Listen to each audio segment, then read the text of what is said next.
in the ring, the pain, hardcore from the brain. Let's go inside my astral plane, find out my mental, based on instrumental records. Hey, so I can write monumental methods. I'm not the king, but niggas is decaf. I stick 'em for the cream.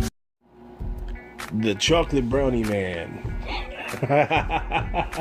Yo, this is about Kell Brook versus Errol Spence, man. This fight is coming closer and closer, and I'm ever more excited. I'm excited to see Errol Spence get his moment.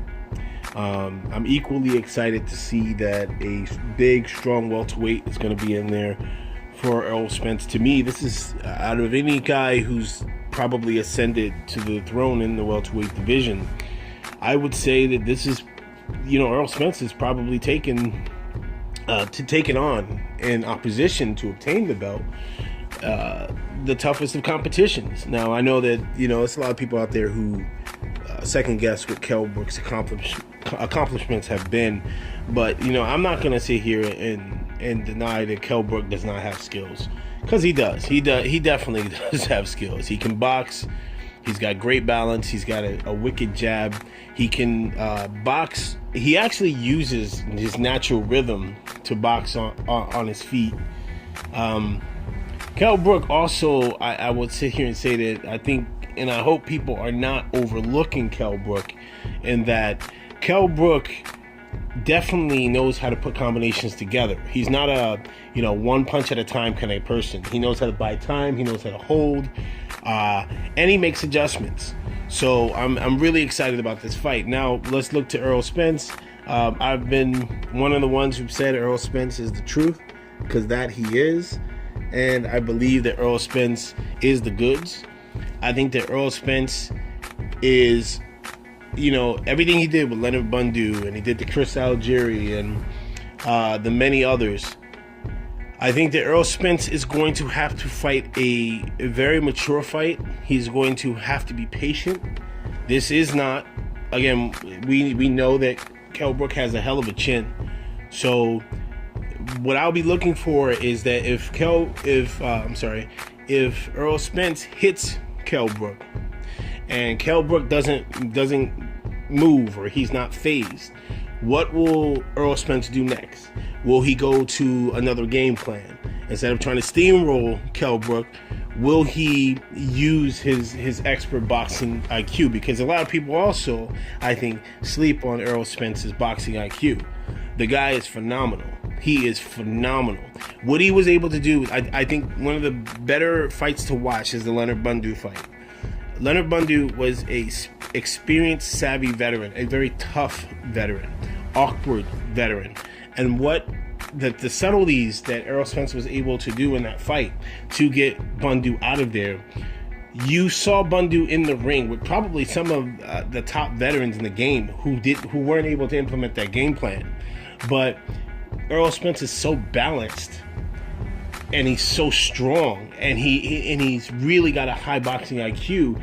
He's able to implement those game plans to neutralize a fighter, a tough, rugged veteran like Leonard Bundu. So it's going to be a one hell of a fight all around. Chocolate brownies, man. I really don't know what that's all about with Kell Brook. I mean, to be honest, the chocolate brownie thing it's kind of weird. It's some weirdo shit. I mean, but it is what it is. That's his thing. What I will say to Kell Brook, and by all accounts, you look at the guy, he's in shape. He is very close to the weight. He is definitely taking Errol Spence seriously. What I would say to Kell Brook is, you need to be everything you were when you fought Porter, everything you were when you fought Golovkin. You have to be those two fights and then some. All right? You cannot think that this is just some empty challenger stepping up to take your belt. All right? This is not like the other ones. This is a guy that right now in the 147-pound division. Now, mind you, I'm a Keith Thurman fan. I'm sitting here proclaiming it. It's pretty much the heir apparent. And that's a bold statement to say, but based on everything I've seen, and I've seen how even these guys in the gyms are operating around Errol Spence, he's going to be a tough one. And I think that's also indicative to how the sports media is treating Errol Spence. I think that when you see something like that, a concerted effort to discredit Errol Spence, it's because they understand that this is a champion, and if he gets his hands on the belt and he becomes a champion, he's going to hold the belts for a very long time. And he may not necessarily be or have the look of a fighter that you want to reign as champion. And therefore, I think there is a behind-the-scenes effort to basically throw this young man off of his target. But you know what? I also want to sit here and give Kell Brook even more credit, because Kell Brook is actually stepping up to fight this young lion. All right? Now, I think that goes amiss by a lot of people. You know, even my boy Keith Thurman, and I got to be completely honest. Keith Thurman is my man. You know, me and Black Fight Fan, we went back and forth. That's the ponytail dude.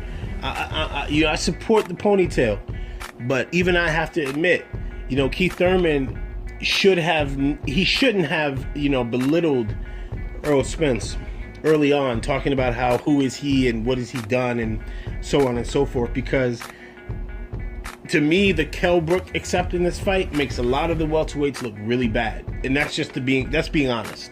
I'm not going to take that away from Kell Brook. But, you know, I'm just very, very excited about this fight. As you can see, the guy is just having fun. He's in good shape.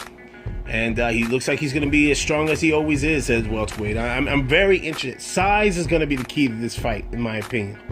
Because I think they really do both share equal boxing IQ. Let me know what you think. It's your boy QuestX. Like, comment, and subscribe. I'm out. Peace and respect.